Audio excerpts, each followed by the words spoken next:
اللہ کے لیے ہے، اللہ کے سامنے سر جھکاؤ، اسلام کے احکام کو قبول کرو اور جس طریقے سے وہ رب تمہیں چلائے اس پر چلو۔ سب سے بڑا تعویذ روزی میں برکت کا۔ جو عزیمت لینے کے لیے آتے ہیں، جو حضرات، میں ان سے عرض کر دیا کرتا ہوں کہ قرآن میں دیکھو سب سے بڑا تعویذ رب العالمین جل جلالہ فرماتا ہے کہ لئن شکرتم لأزیدنکم وَلَئِن كَفَرْتُمْ إِنَّ عَذَابِي لَشَدِيدٌ۔ اگر تم میرا شکریہ ادا کرو گے تو میں اپنی نعمتوں کو زیادہ کروں گا، اور اگر تم کفران نعمت کرو گے تو میں اپنی نعمتوں کو تم سے چھین لوں گا اور میرا عذاب بہت ہی سخت ہے۔ اب سمجھ میں آ گیا تمہارے مطلب؟ روزی میں برکت کی کیا صورت؟ اللہ کا شکریہ ادا کرو۔ جس قدر بھی تم اللہ کا شکریہ ادا کرتے جاؤ گے اسی قدر اللہ کی نعمتیں تمہارے اوپر زیادہ ہوتی چلی جائیں گی۔ اور درود شریف صلی اللہ علیہ صلی اللہ علیہ وسلم صلی اللہ علی محمد صلی اللہ علیہ وسلم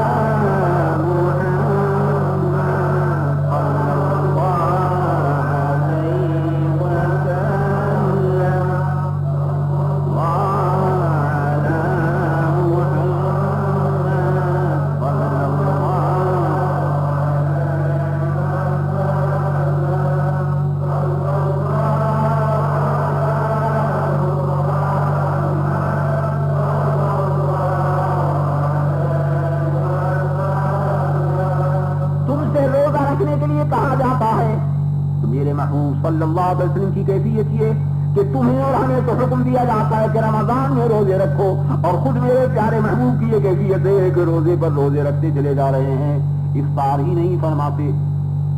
ہم اور تم افطار کے مکلف کیے گئے کہ شام ہو جائے، غروب آفتاب ہو جائے تو افطار کر لو، اور محبوب دو جہاں صلی اللہ علیہ وسلم افطار بھی نہیں فرماتے۔ تفضلوا تفضلوا، درود پڑھیے بلند آواز سے، اللہم صلی علی سیدنا مولانا محمد وعلی قدر حسنی و جمالی و کمالی و جودی و نوالی و علی وارث آلی، اللہم صلی وسلم و بارک علیہ۔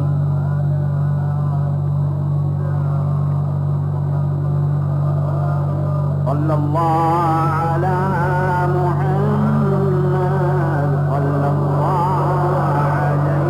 وسلم صلی اللہ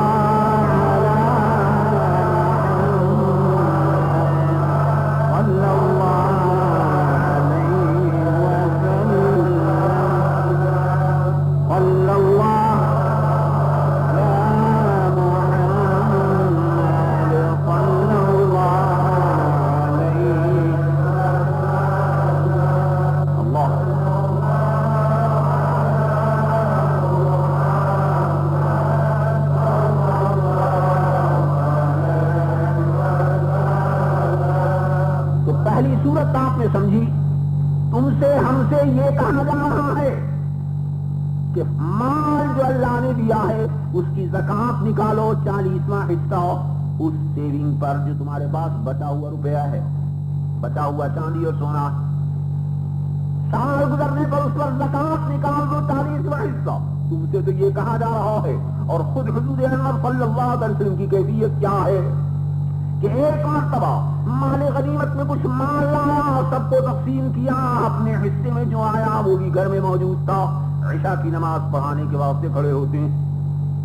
ادھر مقبر نے اقامت کری، ادھر محبوب دو جہاں صلی اللہ علیہ وسلم مصلی کو چھوڑ کر گھر میں تشریف لے جاتے ہیں، تھوڑی دیر کے بعد واپس تشریف لاتے، نماز پڑھاتے۔ صحابہ نے بعد نماز سے پوچھا کہ یا رسول اللہ، یہ آج کیا معاملہ تھا کہ اقامت کے بعد جب قامت الصلاۃ کہا جائے تو سب کھڑے ہو جاتے ہیں، ہم نے صفیں باندھی اور آپ مصلی کو چھوڑ کر اندر تشریف لے گئی، کیا معاملہ؟ ارشاد فرماتے میرے پیارے محبوب کہ آج جو مال غنیمت میں ہمارے حصے میں مال آیا تھا ہم نے وہ اللہ کے راستے میں خیرات کر دیا تھا، لیکن تھوڑے سے درہم باقی رہ گئے تھے۔ جب ہم نماز پڑھنے کے لیے کھڑے ہونے لگے تو دل میں خیال آیا کہ ابھی وہ درہم رکھے ہوئے ہیں، ہم نماز پڑھیں گے، دیر ہو جائے گی، جو مستحق ہیں وہ سو جائیں گے، ہمارے اوپر ایک رات ایسی گزرے گی جس میں ہمارے قبضے میں کچھ مال ہو۔ ہم دنیا میں مال جمع کرنے کے لیے پیدا نہیں ہوئے، ہم تو مال اللہ کی راہ میں لٹانے کے واسطے پیدا ہوئے ہیں۔ ذرا غور کیا؟ تمہیں زکات نکالنے کا حکم دے رہے ہیں، وہاں خود یہ کیفیت، تم سے یہ کہا جا رہا ہے کہ حج کرنے کے لیے اپنے گھر بار کو چھوڑ کر ایک کفنی کی وہ پہن کر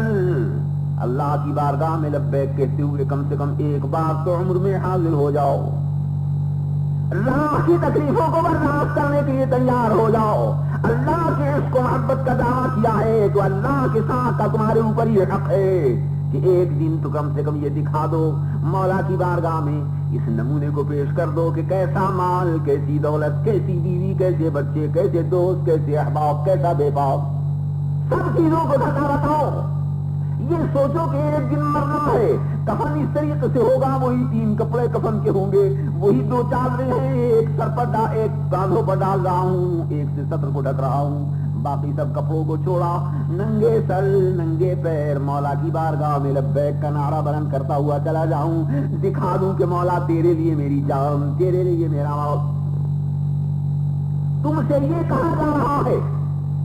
کہ حج کی مشقتوں کو برداشت کرنے کے لیے ایک بار تو عمر میں تیار ہو جانا۔ خود میرے آقا میرے مولا محمد رسول اللہ صلی اللہ علیہ وسلم جو نمونہ دکھاتے ہیں وہ یہ کہ پیٹ پر شکم مبارک پر پتھر بندے ہوئے ہیں، روزے پر روزہ رکھ رہے ہیں، جس وقت اس عالم سے پردہ فرماتے ہیں تو ایک چادر سے زائد دوسری چادر نہ تھی، وہ چادر بھی ایسی تھی کہ حضرت عائشہ فرماتی ہے رضی اللہ تعالی عنہا کہ اگر سر کو ڈھکا جاتا تھا تو پیر کھل جاتے تھے اور پیر ڈھکے جاتے تھے تو سر کھل جاتا تھا۔ یہ متاع کی محمد رسول اللہ صلی اللہ علیہ وسلم کی دولت کا عاری ہے۔ تم یہ سمجھتے ہوگے کہ ان کے اللہ نے ان کو دیا نہ تھا، ہاشا ہاشا، توبہ توبہ، مالک ان کا ارشاد فرماتا ہے کہ میرے پیارے محبوب اگر آپ فرمائیں تو یہ احد کا پہاڑ آپ کے لیے سونے اور چاندی کا کر دیا جائے، جتنا مال چاہو حاضر ہے۔ حضور ارشاد فرماتے ہیں کہ اے میرے مولا اللہم احینی مسکینا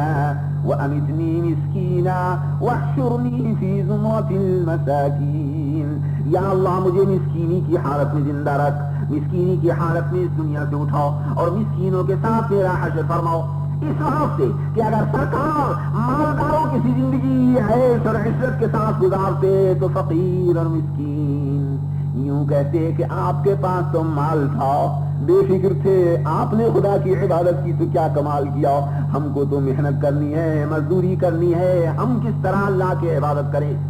رب فرماتا ہے کہ لقد کان لکم فی رسول اللہ اسوۃ حسنہ، یقیناً تمہارے لیے محمد رسول اللہ صلی اللہ علیہ وسلم کی مبارک زندگی کے اندر بہترین نمونہ موجود۔ حقوق اللہ کو سنا دو،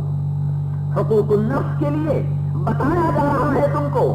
کہ تمہاری جان کوئی معمولی چیز نہیں ہے، بڑی قیمتی چیز ہے، اس کو جانے نہ کرنا۔ لا تلہکم،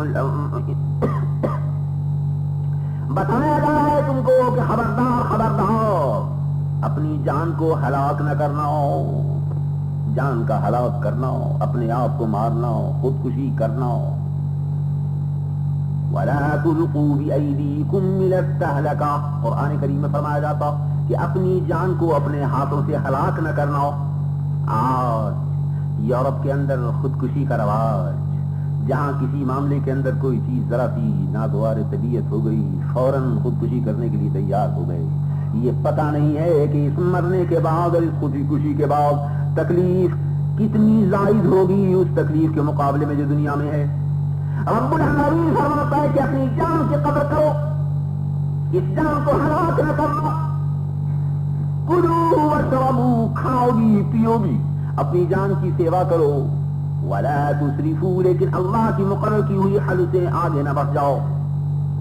خبردار، کلوا من طیبات ما رزقناکم، کھاؤ وہ چیزیں کہ جو تمہارے لیے اللہ تبارک و تعالی جل جلالہ نے حلال فرمائی ہیں، حرام چیزوں سے بچنا۔ اور اگر تم نہیں جانتے ہو کہ اس پیالے کے اندر زہر ملا ہوا ہے یا نہیں تو ڈاکٹر بتاتا ہے کہ اس میں زہر ملا ہوا ہے۔ اگر کسی بوتل کے اوپر لکھا ہوا ہے پوائزن تو کبھی تم اس کو استعمال نہ کرو گے اس لیے کہ اس میں زہر ہے، لیکن محمد رسول اللہ صلی اللہ تعالی علیہ وسلم نے لیبل لگا دیا، بتا دیا کہ دیکھو پوائزن کسے کہتے ہیں۔ صرف خنزیر کے گوشت میں ہی پوائزن نہیں ہے، صرف شراب ہی کے اندر پوائزن نہیں ہے، بلکہ سود اور بیاج کے اندر بھی پوائزن ہے. دھوکہ دے کر اور فریب دے کر جو مال تم حاصل کر رہے ہو اس میں بھی پوائزن ہے, اس میں بھی زہر ہے. جگار کھیل کر اور جگار کھلا کر جو آمدنی تم حاصل کر رہے ہو اس میں بھی پوائزن ہے. کل ہی میں ایک دکان کے اوپر اتفاق سے سامنے کھڑا ہوا تھا, میں نے ایک مشین کو دیکھا, میں نے پوچھا تو ہمارے ایک دوست صاحب بڑے منطقی تھے, وہ کہنے لگے صاحب اس میں کوئی جگار نہیں ہے, یہ تو صرف کھیل ہے. لیکن ان کو شاید خیال یہ ہوگا کہ کوئی مسجد کا ملا ہے جس سے وہ بات کر رہے ہیں اور اس کو جس طریقے سے چاہیں گے بہکا دیں گے. انہیں پتا نہیں کہ عبدالعلیم کو ان تمام ان کی کھیلوں کی اور ان تمام مشینوں کی اور کس ترکیب کے ساتھ اس میں پیسے کمائے جاتے ہیں ان تمام کی خبر ہو سکتی ہے اور وہ سمجھ سکتا ہے ان مسائل کو. جگار کھیلنے کی مختلف ترکیبیں لوگوں نے اختیار کر رکھی ہیں. کہا وہ تو ہم تو چچے پلی کو فقط وہ بیچتے ہیں جن کے ساتھ کھیلا جاتا ہے, اس میں جگار نہیں ہے. اور اس میں جتنا نقصان اس کو ہوگا اس کے پیسے کس کی جیب میں جائیں گے, وہ جناب ہی کی جیب میں تو جائیں گے, اس کو کیسے جگار نہ کہا جائے گا. محمد رسول اللہ صلی اللہ علیہ وسلم نے تمہیں بتا دیا کہ کن کن چیزوں میں تمہارے لیے پوائزن ہے. لیکن اگر تم خود ہی اندھے ہو جاؤ اور خود ہی اپنے آپ کو ہلاک کرنا چاہو, حرام کی روزی حاصل کرنا چاہو, بلیک مارکیٹنگ کر کے دولت کمانا چاہو, دھوکہ دے کر دولت کمانا چاہو, جھوٹ بول کر دولت کمانا چاہو, چوری کر کے دولت کمانا چاہو, جگار کھیل کر دولت کمانا چاہو, آج تمہیں نہیں معلوم ہوتا کہ اس میں کیا پوائزن ہے, لیکن کل قیامت کے دن معلوم ہو جائے گا. یوم تکوی بہا جباہہم وجنوبہم, اس دن یہی چچے پن, یہی چچے پنی, یہی جگار کے پیسے, یہی حرام کی روزی کہ جو آج کھائی جا رہی ہے, یہی جھوٹ بول کر اور دھوکہ دے کر جو ناپاک مال کھایا جا رہا ہے, اسی کو گرم کر کر کے جب ڈانپ دیا جائے گا جہنم کے اندر, اس وقت معلوم ہو جائے گا کہ اس کے اندر کیا پوائزن تھا. میرے آقا میرے مولا محمد رسول اللہ صلی اللہ علیہ وآلہ وسلم کی کیفیت کیا ہے. قرآن سنا رہے ہیں کہ کلوا من طیبات ما رزقناکم, کھاؤ وہ پاک چیزیں کھاؤ جن میں تمہارے لیے روحانی صحت بھی ہو, تمہارے لیے جسمانی صحت بھی ہو. آج میں نے مانا کہ جو گندا کھانے کی جن لوگوں کو عادت پڑ جاتی ہے ان کو گندگی ہی میں مزہ آتا ہے, لیکن اگر کوئی صاف سمجھدار انسان مکھی کھا جائے تو جو اچھا کھانا بھی پیٹ میں ہوگا وہ بھی نکل جائے گا, اس لیے کہ طبیعت کو اس کے کھانے کی عادت نہیں. آج حرام کے لقمے منہ کو اس طریقے سے لگ چکے ہیں کہ آج ہم نمونہ دکھانا چاہیں کہ محمد رسول اللہ صلی اللہ علیہ وسلم کی امتیوں کے کیریکٹر کا کیا نمونہ ہے, تو ہمیں اپنا شرمندگی کے ساتھ جھکانا پڑتا ہے. میرے آقا میرے مولا محمد رسول اللہ صلی اللہ علیہ وسلم نے حقوق النفس میں تعلیم فرمایا کہ تم کیا کھاؤ کیا نہ کھاؤ, کیا پیو کیا نہ پیو, کیا پہنو کیا نہ پہنو. یہی نہیں کہ مردوں کو یہ بتایا گیا ہو کہ تم ریشم نہ پہنو, سونا نہ پہنو, بلکہ یہ بھی بتا دیا گیا کہ ناک سے لے کر گھٹنے تک بدن کا چھپانا تمہارے لیے فرض. اسی طرح عورتوں کے لیے بتا دیا گیا کہ تمہارے تمام بدن کو اپنے چھپانا تمہارے لیے فرض. پوائزن ہے, زہر ہے. اگر تم اپنے بدن کو کھلا رکھو گی نتیجہ کیا ہوگا کہ تمہاری حیا جائے گی, تمہاری شرم جائے گی, تمہارے بدن پر دوسروں کی نظریں پڑیں گی, بری نیت کے ساتھ پڑیں گی. وہ زہریلی نظریں تمہارے کیریکٹر کو بھی خراب کر دینے والی ہوں گی. آج تم یورپ کی تہذیب میں ڈوب کر لپسٹک لگا کر پاؤڈر لگا کر انہی کے سردار بنا کر ٹانگوں کو اپنی کھول کر یوں کہتی ہو, جب عبدالعلیم کے سامنے آتی ہو کہ صاحب کیا کہیں, اس ملک کا فیشن یہی ہے. تم ملک کے فیشن کو اختیار کرنے کے لیے ہو یا تم اس لیے بنی ہو کہ تم دنیا کے انسانوں کو محمد رسول اللہ کا فیشن دکھاؤ کہ محمد رسول اللہ نے کیا فیشن اختیار فرمایا. تمہاری جان کے تمہارے اوپر حقوق محمد عربی صلی اللہ علیہ وسلم نے دکھائے اور بتائے. انسانوں کے ساتھ تمہیں کس طرح پیش آنا, ماں کا تمہیں کیا ادب کرنا, باپ کا تمہیں کیا ادب کرنا. بار بار فرمایا جاتا ہے جہاں اللہ کے حقوق کا ذکر ہوتا ہے کہ لا تشرکوا باللہ, اللہ کے ساتھ شرک نہ کرنا, لا تشرک باللہ ان الشرک لظلم عظیم, شرک تو بہت ہی بڑا ظلم ہے. وہاں اس کے ساتھ ہی ساتھ فرمایا جاتا ہے کہ لا تقل لهما اف ولا تنهرهما, خبردار اپنے ماں باپ کے سامنے چھو بھی نہ کرنا ہو، ان کو جھڑک کر بات بھی نہ کرنا ہو۔ اور جوان بیٹے باپ ہی کی دولت سے فائدہ اٹھا رہے ہیں، باپ ہی کے گھر میں رہ رہے ہیں، باپ ہی کی موٹر میں سوار ہو رہے ہیں، باپ ہی کے پیسے کو کھا رہے ہیں، باپ ہی کی دولت پر منڈا رہے ہیں، اور باپ ہی کو گالیاں دینے اور باپ ہی کا مقابلہ کرنے کے لیے تیار ہو رہے ہیں۔ وہ سمجھ لیں کہ اپنے آپ کو ہلاک کر رہے ہیں، آج باپ کے دل کو دکھائیں گے، کل رب العالمین جل جلالہ عمن والو کی بارگاہ میں جب جائیں گے اس وقت باپ کا ہاتھ ہوگا اور ان کا گریبان۔ یہ نہ سمجھنا کہ اس روز باپ کی محبت جوش میں آ جائے گی، اس روز ماں کی محبت جوش میں آ جائے گی۔ ہاشا ہاشا، فرماتے ہیں محمد رسول اللہ صلی اللہ علیہ وسلم، اللہ کا کلام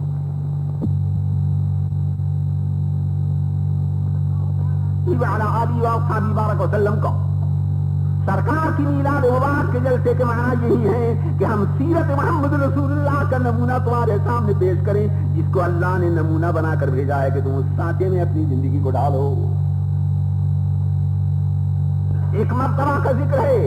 حضور انور صلی اللہ تعالی علیہ وسلم بیٹھے ہوئے ہیں، آپ کے صحابہ چاروں طرف سے آپ کو گھیرے بیٹھے ہیں، ایک خاتون چلی آ رہی ہیں بوڑھی، ان کی صورت دیکھتے ہی پیارے محبوب، ان کے چاہنے والے، ان کے ماننے والے مسلمان گھیرے ہوئے بیٹھے ہیں، سب کے سردار، نبیوں کے والیوں مختار، خاتم النبیین سید المرسلین کھڑے ہو جاتے ہیں ایک دم اور اپنی چادر مبارک کو کاندھوں سے اتار کر زمین پر بچھا دیتے ہیں اور ان بوڑھی کے قدموں سے لپٹ جاتے ہیں اور فرماتے ہیں، میری ماں میری ماں میری ماں۔ تم نے سنا ہوگا کہ میرے آقا میرے مولا محمد رسول اللہ کی والدہ ماجدہ تو اسی وقت انتقال فرما گئی تھی جبکہ آپ چھوٹے ہی سے تھے۔ یہ کون تھی؟ حلیمہ سعدیہ ہیں کہ جنہوں نے دودھ پلایا۔ جب دودھ پلانے والی ماں کے ساتھ محمد رسول اللہ کا یہ معاملہ ہے تو اصلی ماں کے ساتھ ان کا کیا معاملہ ہوگا، ذرا یہاں سے اندازہ کر لو۔ فرمایا جاتا ہے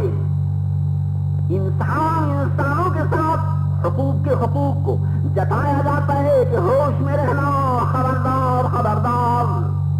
کسی کے دل کو نہ دکھانا ہو، کسی کو نہ ستانا ہو۔ المسلم من سلم المسلمون من لسانه ويده، مسلمان کون ہے؟ جس کے ہاتھ سے اور زبان سے مسلمان محفوظ رہیں۔ اگر تم نے آج اپنی زبان سے کسی کو گالی دی، کسی کو برا کہا، اس کا دل دکھایا، آج اگر تم نے کسی کو اپنے ہاتھ سے مارا، مانا میں نے کہ وہ تم سے اس وقت بدلہ نہ لے سکے، لیکن رب العالمین جل جلالہ فرماتا ہے کہ میں اپنے حقوق کو معاف کر دوں مگر اپنے بندوں کے حقوق کو معاف نہیں کروں گا۔